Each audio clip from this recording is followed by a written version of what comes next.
Buenos días, mi nombre es Steven Mora Corrales y mis compañeros son Sabrina Oconitrillo, Cristian Salazar, Diego Ramírez y Juan Picado. En este caso les vamos a presentar lo que sería el proyecto 2, que es una instalación eléctrica industrial. Con respecto a lo que son los cálculos de iluminación, bueno, en este caso tenemos dos plantas en donde la primera corresponde a ser la del sector industrial y la segunda del sector de oficinas. Ambas van a ser trabajadas con una iluminación de una tensión a 120 voltios junto con una potencia de 60 watts y un factor de potencia de 0,9. Todas las luminarias presentes en todo el edificio van a ser del mismo modelo, el cual corresponde a ser un modelo Osram de la marca LED-Vans, y se tiene una dimensión de estas luminarias de 1.2 por 0.6 metros, y esto con un flujo aproximado de 6.000 lúmenes. Bueno, estos elementos, recordar que al ser considerados como cargas continuas, van a necesitar cumplir con ciertos artículos del NEC.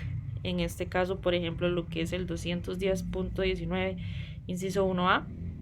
Y además, a la hora de cumplir con él, cumple con otros específicamente como lo que son el 210, 220, 410 de ese mismo documento. Ahora, acá lo que pueden observar es como una tabla resumen de lo que se hizo. En este caso, bueno, los pisos se dividieron como por zonas y a esas zonas se les hizo el estudio de luminarias correspondiente. Si vemos, por ejemplo, en el piso 1, estamos hablando de toda la zona industrial y el piso 2 la oficina. Entonces, bueno, se obtiene un sector del recinto, se obtiene lo que es su largo y su ancho, esto medido con lo que es el plano, y también tenemos una altura de trabajo, que esa altura de trabajo varía dependiendo del recinto. Por ejemplo, si comparamos la zona de empacado 1 con el cuarto de frío 1, ¿qué es lo que está pasando? Que en la zona de empacado van a haber personas trabajando. Entonces tal vez vayan a tener una mesa a cierta altura y lo que necesitan es que la iluminación sea lo ideal a esa altura. Entonces por eso es que la distancia no es tan elevada en comparación al cuarto frío. ¿Qué es lo que pasa al cuarto frío? Que aquí se están tomando 4 metros como desde el techo hasta el piso. Esto por la idea de que al ser un cuarto donde van a existir maquinarias importantes de su revisión y tal vez artefactos que estén en el piso, decidimos que la iluminación sea un poco más eh, aumentada y tenga como un mayor alcance al piso. Por eso la altura cambió. Bueno, con esto sacamos el área y con la fórmula vista en clase, lo que es el valor de RL, y con ello su coeficiente CU, y también obtuvimos, bueno, se denominó un valor de FM de 0,81 para todos los recintos, y con eso obtuvimos lo que es la cantidad de luminarias de cada recinto. Al obtener la cantidad de luminarias, bueno, recomendablemente redondeamos el número siguiente más grande, y con ello obtenemos lo que fueron las filas y las columnas, y con ello pudimos obtener los valores de SL y SA. Importante notar que SL es la distancia a lo largo entre una luminaria y otra, y del SA de un ancho de una luminaria a otra, pero siempre considerando que esta medición se hace del centro de la luminaria hasta el centro de la otra luminaria. Y ya con esto obtenemos lo que es un total en cada recinto, y podemos observar que por piso son, en el caso de la industrial, 110, y en el caso de la oficina, 71 luminarias. Estas fueron corroboradas con Dialux, que el compañero va a enseñar más adelante. A continuación se mostrará lo que es la lámina de levantamiento eléctrico de iluminación. Ok, aquí se puede ver de manera general lo que es la lámina de iluminación. Podemos ver acá que se dividió en 4 circuitos de iluminación en el piso 1 y 3 circuitos en el piso 2. Cada uno de los circuitos tiene un color asignado. Esto para poder distinguirlo de una mejor manera porque son bastantes conexiones y luminarias. Em, bueno, podemos ver que cada uno de los circuitos tiene luminarias en cada recinto. ¿Esto por qué? Para garantizar que si se va o se desconecta por algún motivo algún circuito, entonces el recinto no va a quedar completamente a oscuras o sin iluminación. Esto debido a que va a tener lámparas que están presentes en otros circuitos funcionando. ¿Ok? Básicamente por eso es. Las líneas continuas es para las conexiones entre luminarias, y la discontinua es la que indica las conexiones de los apagadores o interruptores. Ok, esto sería el piso 2 y por este lado tenemos el piso 1. También tenemos algunos detalles como el detalle del medidor, el interruptor principal y del tablero. Tenemos aquí también indicado lo que sería el tablero con toda su información, el directorio del panel y la tabla de simbología. A continuación les voy a hablar acerca de lo que son las máquinas y equipos que se tendrán en nuestro edificio en la planta de producción, las cuales corresponden a 16 bandas transportadoras, 4 mesas de descabezado, glaseadoras y empacadoras, 2 túneles de congelación y 3 condensadores, evaporadores y compresores para lo que es el cuarto frío. Se muestra lo que son las eficiencias y los voltajes de las mismas, siendo 480 para todos excepto lo que es el túnel de congelación, que trabaja a 220, y la potencia eléctrica individual. Aquí podemos obtener lo que son las corrientes y las potencias aparentes totales de cada uno de estos equipos, así como sus ciclos de operación. En esta tabla se muestra lo que es la demanda trifásica total, dependiendo del día y la hora a la que se encuentre, siendo el cuadro celeste el punto donde se tiene lo que es la mayor demanda trifásica. Aquí se muestran lo que son los equipos a 480 voltios. Para eso se calculó lo que fue la corriente a plena carga y se obtuvo mediante factores de corrección como el de temperatura, por ejemplo, la corriente corregida, para poder seleccionar lo que son los conductores que se muestran aquí, tanto para las líneas vivas como para lo que es la tierra. Se obtuvieron los contactores NEMAS y los disyuntores de cada uno de estos, así como el área total de cada uno de los conductores, para así poder obtener lo que es el diámetro de tubería.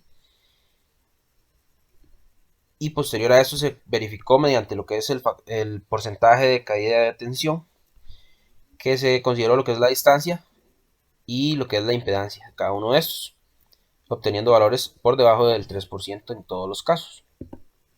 En el caso de los equipos a 220, que es el túnel de congelación, se realizó exactamente lo mismo, obteniendo los calibres de cada uno de los conductores y del tierra, los contactores, el disyuntor y el diámetro de la tubería.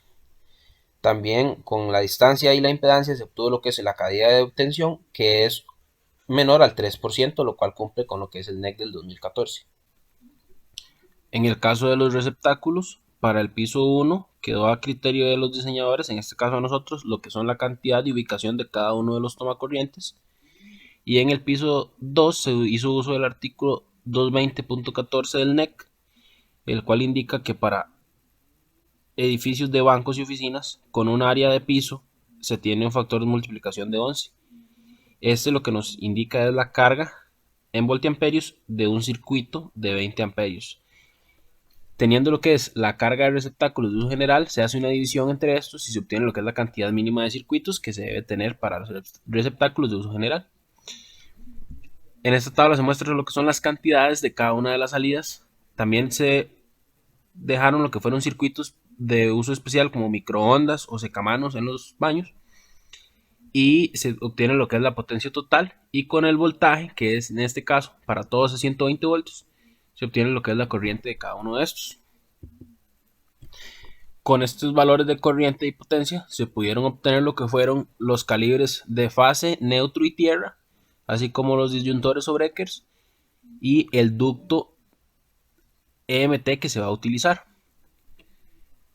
Con esos valores y lo que es la distancia del circuito y la impedancia, se puede obtener lo que es la caída de tensión, que en este caso, como se puede observar, todos están por debajo del 3%, que es lo que se exige en el NEC.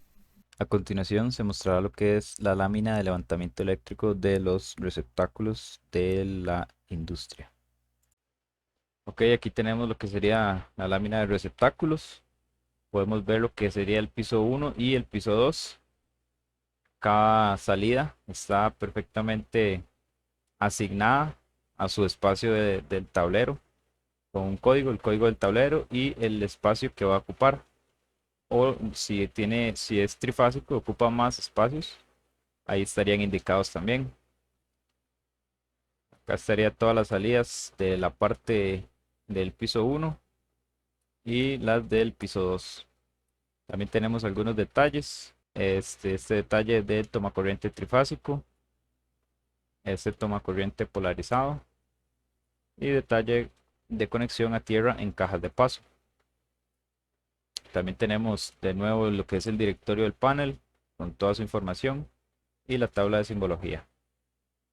Ahora se procederá a la selección del transformador monofásico de 50 kVA de 220 a 120 voltios. Entonces, como pueden ver, con un factor de sobredimensionamiento de 20%, la demanda máxima del transformador es de aproximadamente 35 kVA. Por lo tanto, se seleccionó un transformador de 50 kVA. Con esto se obtuvo la corriente del lado primario y secundario con la fórmula de potencia aparente es igual a raíz de 3 por V línea por corriente de línea. Y con estos valores se obtuvo el breaker seleccionado. Estas corrientes se les aplicó un factor de sobredimensionamiento dado por la tabla 450.3b. Y con estos valores obtuvimos que para el breaker del lado primario se utiliza un breaker de 300 amperios de 2 fases y para el lado secundario uno de 350 amperios a 2 fases. Posteriormente, para la selección de los conductores para el transformador monofásico 50 kV se realizaron estas dos tablas, donde para el lado primario o de alta tensión se utilizó su respectiva corriente y el factor de corrección de temperatura y de carga continua. Con esto se obtuvo la corriente de selección y se obtuvieron los dos conductores, que uno es A1AWG y el otro es H8AWG. Para el de baja tensión se realizó algo muy similar, solo que a este se le aplicó otro factor que nos lo da el artículo 392.82a, el cual dice que después de 500 cada 6000 de calibre se tiene que aplicar este porcentaje. Después de esta corriente de selección se obtuvieron los dos calibres y nos dieron 500 AWG HW y 10 AWG. Con estos valores se obtuvo el porcentaje de caída de tensión, que se puede ver abajo, donde se obtuvo la distancia Z y el Z de la tabla 9, capítulo 9, y con eso se obtuvo el porcentaje de caída de tensión, donde podemos ver que ambos valores son menores a 3%, por lo tanto funciona. Ok, ahora voy a proceder a la parte de selección del transformador principal trifásico de 600 kVA, que viene de la cometida de 34.5 kV hacia con los 480 voltios que van a alimentar la mayoría de los motores de la empresa. Entonces, para esto se realizó primero el factor de demanda máxima del transformador, en donde a este se le aplicó un factor de sobredimensionamiento de 20%, por lo tanto nos dio 537 kVA. Sabiendo ese valor, seleccionamos un transformador de 600 kVA y obtuvimos sus respectivas corrientes tanto del lado primario como del lado secundario por medio de la fórmula de potencia aparente es igual a raíz de 3 por V línea por corriente de línea. Posteriormente a esto se seleccionó el breaker de cada lado, tanto el primario y el secundario, para lo cual se utilizó la tabla 450.3a, donde se aplican ciertos factores de corrección de la corriente. Y también esta tabla nos mencionaba que se deberían seleccionar los breakers inmediatamente inferiores. Por lo tanto, para el lado primario se obtuvo uno de 60 amperios a trifásico y para el lado secundario un 800 amperios trifásico. Posteriormente se va a proceder a la selección de los conductores para el transformador principal trifásico de 600 kVA. Los primeros se fue a la parte de alta tensión, en donde se obtuvo la corriente que se obtuvo anteriormente, y esta se le aplicó tanto el factor de corrección de temperatura y de carga continua. Con esto se obtiene la corriente de selección y se procedió a obtener sus respectivos calibres, para lo cual se utilizó la tabla B.310.15B27. Posteriormente se procede al lado de baja tensión, y nos se hace algo muy similar, donde se tiene la corriente anteriormente, se le aplica el factor de corrección de temperatura y de carga continua. Pero a este se le hace algo más, que es aplicar el artículo 292.80 A2B, en donde se lo multiplica un 75% y nos da este valor de corriente.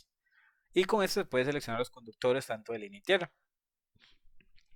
Y por último, para esta sección se obtuvo la caída de voltaje de ambos conductores, tanto de alta tensión como baja tensión, en donde podemos ver que primero la distancia crítica de alta tensión es 30 metros y baja tensión es 20. Las Z se obtuvieron de tablas, los conductores seleccionados, las corrientes de descargas de cada sección y su respectivo caída de voltaje, donde vemos que ambos casos son menores a 3%, por lo tanto ambos funcionan.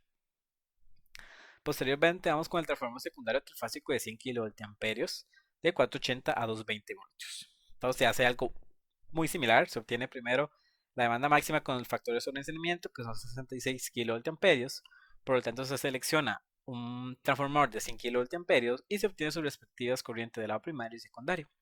Para el breaker seleccionado se realiza lo mismo, solo que esta se utiliza la tabla 450.3b, en donde se le aplican ciertos factores de corrección y en este caso se seleccionan los inmediatos superiores. Por lo tanto, se le selecciona un breaker para el lado primario de 350 amperios trifásico y para el lado secundario de 350 trifásico también.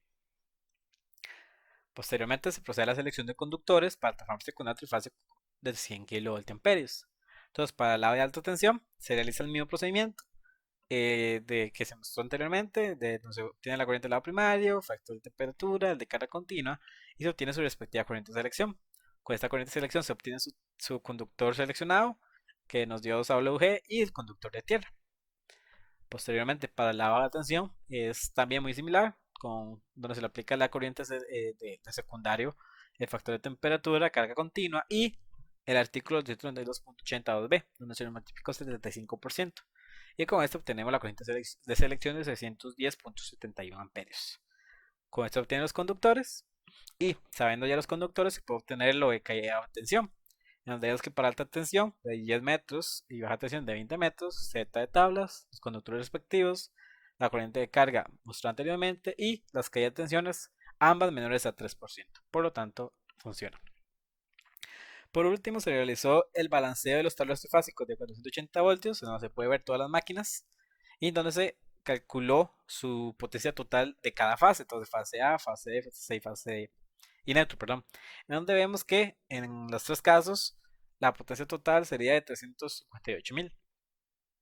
En todos, por lo tanto, está balanceada. Lo mismo con el tablero de 220, donde vemos que cada fase, y también que solo es una máquina que funciona con este voltaje, son de 22.000, en tanto fase A, fase B y fase C. Ok, acá tenemos lo que sería el diagrama unifilar eléctrico. Podemos ver que en la parte de arriba tenemos 34.500 voltios. Luego tenemos un transformador que nos pasa de ese voltaje a 480. Entonces, en la parte de la izquierda podemos ver todos los circuitos ramales que necesitan ese voltaje. Hay varios equipos, la gran mayoría, que se repiten. Entonces, acá se representan únicamente como un solo circuito, pero se contempla lo que sería el valor total de esos equipos para evitar hacerlo muy extenso. Luego por este otro lado tenemos un transformador que pasa de 480 a 220 y al lado derecho podemos ver otro transformador que nos pasa a 120 para los circuitos monofásicos y a lado izquierdo tenemos lo que sería el equipo que se conecta a 220 voltios. Muy bien, ahora pasamos a lo que sería el estudio del costo económico, que como podemos observar por aquí ya tenemos la lista de materiales y costos. Esto una vez realizado los cálculos y los planos del proyecto, obtenemos por aquí lo que serían los materiales, las características de dichos materiales, su marca, su cantidad, su precio por unidad y su precio total, que varía lógicamente con respecto a la cantidad y a su precio unitario. Tenemos aquí al inicio los transformadores, sus centros de carga, sus respectivos gabinetes, las bases, los conductores y sus accesorios. Tenemos por aquí también los circuitos especiales que se utilizaron en nuestro proyecto, que son bandas transportadoras, mesa de descabezado, etc. Tenemos por aquí también este grupo de circuitos de luminarias con sus respectivos conductores, accesorios, etc. Sus cantidades. Y cabe destacar que tenemos los totales por grupo. Entonces también tenemos por aquí lo que serían los circuitos de toma corrientes, con sus conductores, con sus accesorios y con su total individual. Tenemos por aquí también los contactores NEMA que fueron utilizados, sus disyuntores y sus conductores. También tenemos por aquí, por último, los circuitos especiales que faltaban, las empacadoras, condensadores, evaporadores y compresores, con sus respectivos accesorios, para un total acumulado de 57.928.608 colones. Además de esto, tenemos también lo que serían los porcentajes para cobro de honorarios, con sus porcentajes, sus tarifas, que son los porcentajes sobre el costo total del proyecto. Hay algunos que tienen un mayor peso sobre total del proyecto, como es la administración, y otros como los estudios preliminares que no tienen tanto peso. Ya tenemos por aquí lo que serían los valores en colones de estos costos, de estos porcentajes, para un total final del proyecto de 62.095.134 colones. Ahora pasamos a lo que sería el Dialux, en donde tenemos primeramente la distribución de la planta del primer piso, que sería esta, donde tenemos el área de empacado, el cuarto frío, cuarto eléctrico y etcétera. Tenemos por aquí a la izquierda, perdón, lo que sería la representación en Dialux del building, se llaman Dialux. Y por aquí tenemos ya lo que sería la distribución de luminarias y los recintos por dentro. Por aquí a la derecha tenemos un estudio de colores falsos para así identificar qué zonas poseen menor temperatura, qué zonas poseen mayor temperatura. Como podemos observar por aquí tenemos el cuarto frío, que la región azul, entre más azul significa menos temperatura. Podemos observar la recepción un poco más amarilla. Y así con cada uno de los recintos de la distribución del piso 1. Muy bien, ahora pasamos a lo que serían las responsabilidades legales, donde tenemos estos dos documentos indispensables para cualquier realización de cualquier proyecto, en donde este menciona que los planos eléctricos deben ser tramitados por el profesional que los elaboró a través de las plataformas digitales del CFIA, esta declaración jurada. Y por aquí a la izquierda tenemos también lo que sería el boleto o la boleta de sellado de planos eléctricos, que adicionalmente en la guía de trámites para el registro de la responsabilidad profesional del CFIA se presentan los requisitos para tramitación de proyectos de construcción en obras mayores, en el que brinda la información básica que deben incluir los planos, los trámites del contrato de servicios profesionales o si la obra es ejecutada por una compañía constructora. También se solicita la boleta de sellado eléctrico y la declaración jurada, que fue previamente mencionada, para el Ministerio de Salud. Estas serían las referencias utilizadas para el desarrollo del proyecto. Muchas gracias por su atención.